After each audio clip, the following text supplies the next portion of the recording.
Assalamualaikum warahmatullahi wabarakatuh. Halo teman-teman, selamat datang di podcast Magatak, Spoken Words of Magapas. Kenalin, nama aku Nomi Amanda yang bakal nemenin kalian dan bersama salah satu pengurus MPK SMA Negeri 1 Semarang. Halo, silakan Halo, memperkenalkan dirinya. halo semua. Perkenalkan, saya Haikal Matika dari MTK SMA Negeri 1 Semarang. Oke, halo Haikal. Halo, Oke, jadi ini gimana kabarnya untuk hari ini? baik. Baik, oke. Lagi melakukan kegiatan atau kesibukannya apa nih, Haikal?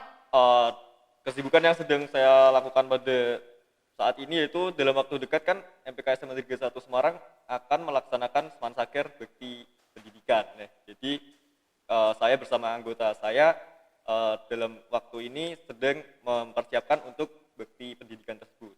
Oke, kalau jabatan Haikal sendiri di MPK SMA Negeri 1 Semarang apa ya? Jadi jabatan saya di MPK SMA Negeri 1 Semarang ini, saya sebagai Ketua Umum MPK SMA Negeri 1 Semarang atau biasa disebut sebagai Mitra Tama. Oh, ketua MPK ya? Oke, Iya. apa sih yang menjadi salah satu faktor atau motivasi Haikal untuk menjabat sebagai ketua MPK?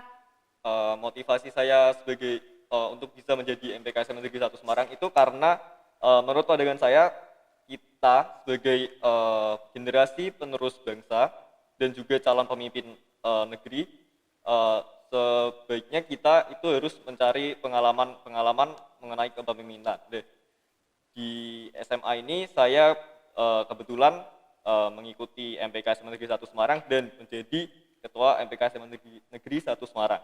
Nah, dengan Oke, itu menjadikan kesempatan emas bagi saya untuk mencari pengalaman-pengalaman untuk bisa memberikan saya skill kepemimpinan dan berorganisasi. oke. Berarti jabatannya sebagai ketua MPK ya? Ya, Oke. betul sekali. Gimana sih pandangan Haikal mengenai MPK SMA Negeri 1 Semarang? Dan apa sih tujuan Haikal ke depannya untuk MPK sendiri? Pandangan saya mengenai MPK SMA Negeri 1 Semarang dan tujuan saya mengenai MPK SMA Negeri 1 Semarang ke depannya yaitu saya berharap saya bersama anggota saya khususnya angkatan kami sekarang yaitu Arta Diksio bersama-sama ingin membawa nama MPK SMA Negeri 1 Semarang itu menjadi MPK yang baik di mata sekolah serta di masyarakat luas dengan melakukan program-program yang baik dan bermanfaat bagi sekolah dan juga masyarakat sekitar. Oke, kalau ngomong-ngomong soal MPK SMA Negeri 1 nih, nah bagaimana sih sistem rekrutannya untuk Sistem anggota-anggotanya? rekrutan anggota SMA Negeri 1 Semarang itu jadi melalui beberapa tahap ya. Tahap awal yaitu kami mengadakan open recruitment untuk panitia pemilos. Nih, jadi panitia pemilos itu nantinya berisikan anggota MPK yang lama, lalu juga adik-adik kelas 10 dan yang juga kelas 11 nantinya yang ingin mendaftar sebagai panitia pemilos. Nah, nanti setelah jadi panitia pemilos, mereka diberikan pilihan nih, ingin stay untuk jadi anggota MPK selanjutnya atau mau keluar. Nah, nanti yang mereka-mereka yang ingin stay ini nantinya akan diseleksi kembali melalui tes tertulis, TPA, dan wawancara. Oke, kalau MPK SMA Negeri 1 Semarang ini majelis permusyawaratan kelas atau majelis perwakilan kelas ya? Untuk di MPK SMA Negeri 1 Semarang sendiri, MPK itu kepanjangan dari Majelis Perwakilan Kelas. Oke, jadi kan kita sudah menyinggung sedikit soal jabatan nih. Iya. Nah, ada nggak sih tantangan tersulit mengenai, mesti kan ada visi misi atau Hmm, proker Haikal selama menjabat sebagai ketua MPK? ya. Eh, Tantangannya yaitu untuk mewujudkan visi dan misi serta program kerja kami ini yaitu eh, apabila ada pemikiran-pemikiran anggota yang tidak selaras dengan tujuan kami sebenarnya. Jadi itu yang membuat hambatan untuk merealisasikan visi misi serta program kami. Wah, cukup berat ya. Iya, Apalagi ini kan pasti ada salah satu anggota yang tidak aktif, khususnya benar, dalam iya. event. Nah, gimana sih cara Haikal untuk mengatasi jika ada Eh, masalah-masalah seperti itu? Jadi untuk mengatasi masalah apabila ada anggota yang pasif untuk dalam rangka menjalankan event-event PKSM Negeri 1 Semarang, jadi kami itu pada saat eh, mempersiapkan untuk event-event yang akan dilaksanakan, eh, kita akan melakukan evaluasi kinerja. Nih, pada saat evaluasi kinerja tersebut, eh, setiap anggota akan dimintai pertanggungjawaban atas apa yang telah dikerjakan untuk mempersiapkan program kerja itu. Nih, di situ kami memberikan masukan-masukan tegas dan juga menggandeng anggota-anggota yang pasif tersebut untuk kedepannya agar bisa menjadi lebih aktif dan bisa berkontribusi untuk mewujudkan program kerja tersebut. Oke, nah pasti kan setelah dievaluasi kan pasti bakal mendapatkan ada beberapa masalah nih, baik Yeah. dari intern maupun ekstern. Nah, pasti kan sulit nih ya. Nah, kalau Yeah. suka dukanya menjadi ketua MPK tuh apa aja sih? Suka duka menjadi ketua MPK itu banyak ya.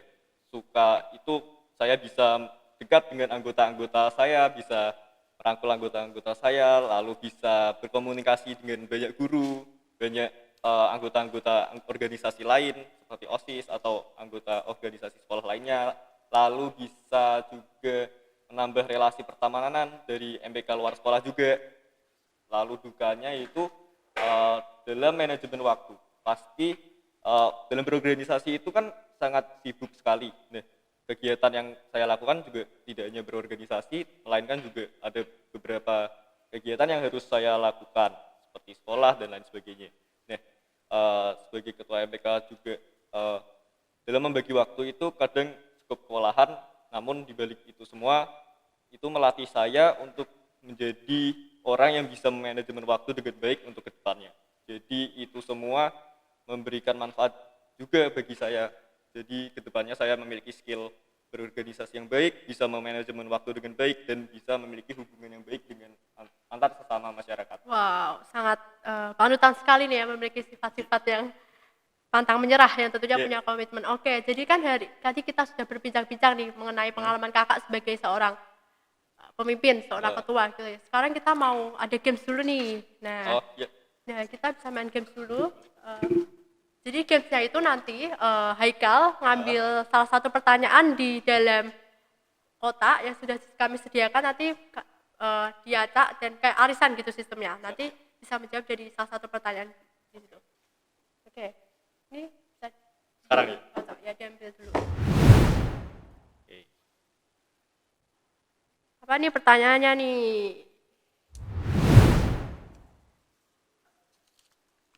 Bagaimana cara membagi waktu antara sekolah, organisasi, dan keluarga? Nah, ini kan tadi kan Haikal juga bilang nih kalau semisal waktunya juga terbatas. Nah, gimana Ya. sih tipsnya buat para teman-teman yang mungkin mengalami hal serupa? Nah, tips saya itu kita sebagai dalam organisasi kita harus memiliki skala prioritas. Jadi mana yang lebih prioritas yang akan kami lakukan terlebih dahulu. Jadi apabila ada eh, kegiatan untuk event-event organisasi tersebut, lalu juga misalkan kebetulan berpapasan dengan PTS atau semacamnya, kita bisa membuat skala prioritas mana yang lebih penting bagi kita. Misalkan kita sebagai warga siswa sekolah, yang terpenting tetap sekolah. Jadi organisasi itu penting tapi sekolah yang paling penting. Wah, bener banget nih. Oke, ini kan sudah satu pertanyaan nih. Kayaknya kalau satu kurang cukup ya. Oh, Ya, iya, boleh. bisa tambah lagi. Oke. Apa nih pertanyaannya?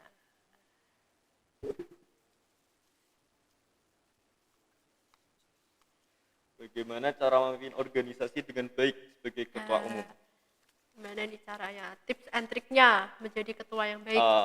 Menurut pandangan saya, sebagai ketua yang baik itu bukan ketua yang galak ya, tapi bisa merangkul anggota-anggotanya untuk bersama-sama maju membangun organisasi kita menjadi lebih baik ke depannya dengan memberikan motivasi, dukungan, dan semangat bagi anggota-anggotanya. Tuh.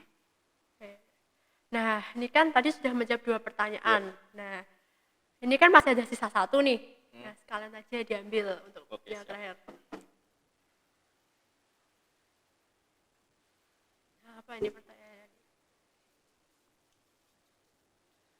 Bagaimana tahapan sehingga bisa terpilih menjadi ketua umum? Nah, gimana nih? Ya, saya ceritakan cerita saya.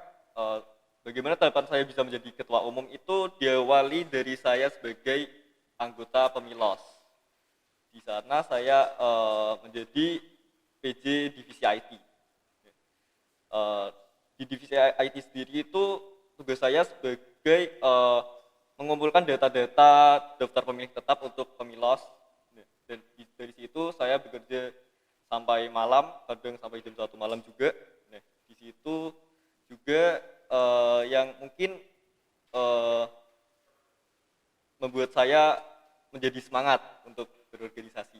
Nah, setelah jadi panitia pemilos juga ada tahapan tes tulis, TPA dan wawancara. Nah, di situ saya tertarik untuk melanjutkan ke MPK karena apabila hanya sebagai anggota pemilos saja, saya rasa kurang cukup. Pengalaman saya kurang memuaskan. Jadi saya ingin lanjut ke MPK. Di situ saya melalui tahapan tes TPA dan wawancara dan akhirnya pada saat pemitrama saat voting saya dipilih untuk bisa menjadi ketua MPK SMA Negeri 1 Semarang. Oke, nah ini kan tadi sudah 3 pertanyaan nih. Nah, kita langsung lanjut ke pertanyaan selanjutnya aja ya. Oh, iya, boleh. Gimana kesan gamenya cukup seru ya? Seru Cukup banget. bisa menjadi sebuah salah satu refreshing ya. Oke, gitu. Ini kita lanjut ke pertanyaan selanjutnya. Pertanyaan ke topik utama mengenai tadi kita sudah membahas menyinggung soal event ya di awal tadi. Nah, event apa aja sih yang paling ditunggu-tunggu atau dinanti-nanti oleh warga SMA Negeri 1 Semarang? Event-event yang paling dinanti oleh warga SMA Negeri 1 Semarang itu di event MPK sendiri ada Semansaker dan Pemilos. Untuk Semansaker sendiri kami mengadakan tribakti. Yang pertama ada bakti lingkungan yang barusan kami MPK SMA Negeri 1 Semarang lakukan, yaitu penanaman mangrove di Tapak Tugu pada kemarin pada tanggal 19 Maret. Nah, dalam waktu dekat ini juga kami akan mempersiapkan untuk bakti pendidikan, yaitu kami akan mengajarkan ajaran-ajaran mengenai keluarga kebangsaan kepada adik-adik yatim piatu di suatu wilayah panti asuhan.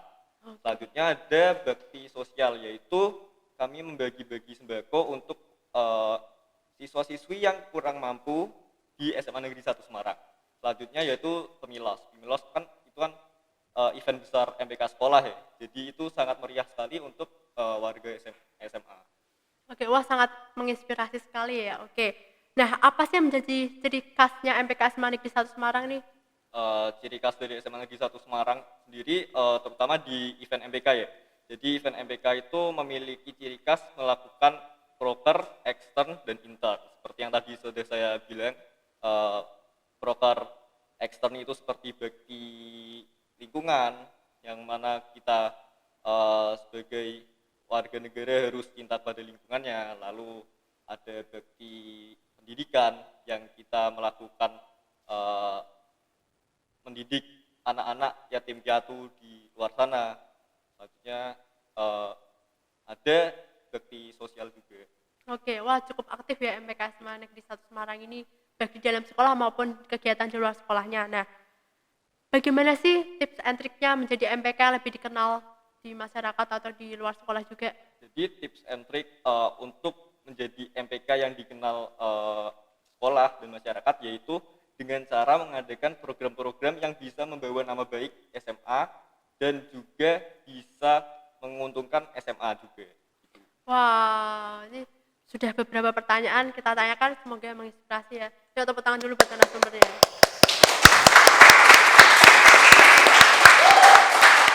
Oke, jadi kita sudah bertanya-tanya cukup banyak ya, semoga bisa berbagi manfaat juga. Semoga MPK SMA Negeri 1 Semarang juga semakin baik ke depannya. Amin, Nah, amin. mungkin ini sudah waktunya selesai juga ya. Jangan lupa follow Instagramnya Makabas_official dan Instagram MPK Semansa apa? Dan juga jangan lupa follow Instagram MPK SMA Negeri Semarang @mpksemansa_smg. Oke, jangan lupa ya teman-teman, dan jangan lupa untuk tetap saksikan podcast Magaltalk ini karena kita akan menyajikan narasumber-narasumber yang cukup menarik di setiap episodenya. Oke, cukup sekian dari saya. Terima kasih, bila ada kesalahan. Wassalamualaikum warahmatullahi wabarakatuh. Untuk program kerja, pengadaan program kerjanya itu yang pertama kita adakan diskusi bersama terlebih dahulu atau pembentukan panitia. Kemudian kita buat planning secara garis besar dan juga gerakan